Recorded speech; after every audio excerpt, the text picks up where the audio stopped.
Dictation start होगी 5 second बाद। Start. Bharat और चीन के बीच उपजे तनाव को लेकर अमेरिकी राष्ट्रपति के इस कथन का ठीक ठीक मतलब निकालना कठिन है कि दोनों देशों की सीमा पर हालात खराब है और वह समाधान निकालने की कोशिश कर रहे हैं। विराम। हालांकि पिछली बार की तरह उन्होंने मध्यस्थता की बात नहीं की, लेकिन यह समझना कठिन है कि वह दोनों देशों के बीच सुलह कराने के लिए क्या करने वाले हैं। चूंकि चीन अतिक्रमणकारी है, इसलिए यदि अमेरिकी राष्ट्रपति भारत के साथ खड़े दिखना चाहते हैं तो वह चीनी नेतृत्व पर इसके लिए दबाव बनाने की व सैन्य गुंडागर्दी दिखाने से बाज आए। विराम। उनके तेवर तो ठीक वैसे ही होने चाहिए जैसे अमेरिकी विदेश मंत्री ने यह कहकर दिखाए कि चीनी सत्ता बदमाशी करने में लगी हुई है। विराम। यह ठीक है कि अमेरिका सहित कई प्रमुख देशों ने लद्दाख में भारतीय सैनिकों के बलिदान पर अपनी संवेदना व्यक्त की, लेकिन चीन की जैसी कठोर निंदा होनी चाहिए वह अभी देखने को नहीं मिल रही है। विराम।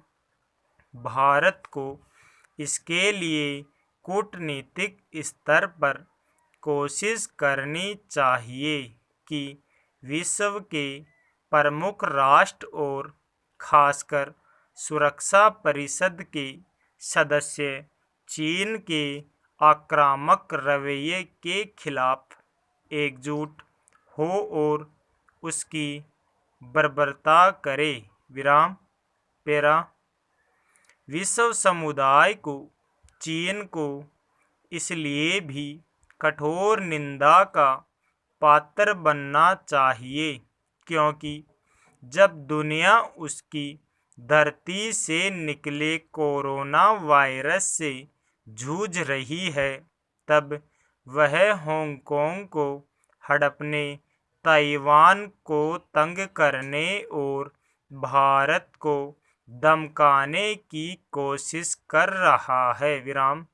इसके साथ ही वह उन देशों के खिलाफ दादागिरी भी दिखा रहा है जो यह मांग कर रहे हैं कि कोरोना वायरस के प्रसार की तह तक जाने की जरूरत है। विराम। चीन खुद को महाशक्ति साबित करने के लिए जैसी हरकतें कर रहा है वे काफ़ी कुछ वैसी ही है जैसे हिटलर के वक्त जर्मनी की थी। विराम। दुनिया के बड़े देशों को यह समझने की ज़रूरत है कि निरंकुश चीनी नेतृत्व एशिया ही नहीं विश्व शांति के लिए खतरा बन रहा है। विराम।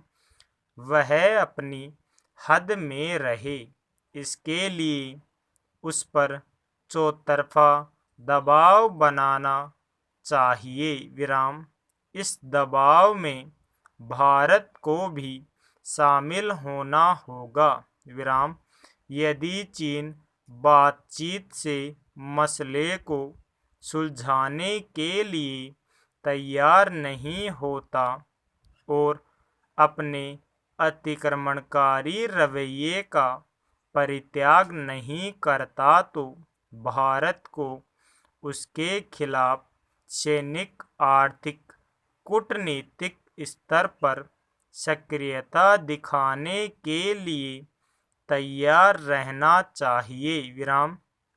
यह सक्रियता ऐसी होनी चाहिए कि दुनिया को यह साफ संदेश जाए कि भारत चीन से बातचीत के लिए तो तैयार है, लेकिन उसकी दादागिरी को सहन करने के लिए हरगिज नहीं तैयार। तानाशाह चीन की घेराबंदी वक्त की मांग भी है और जरूरत भी।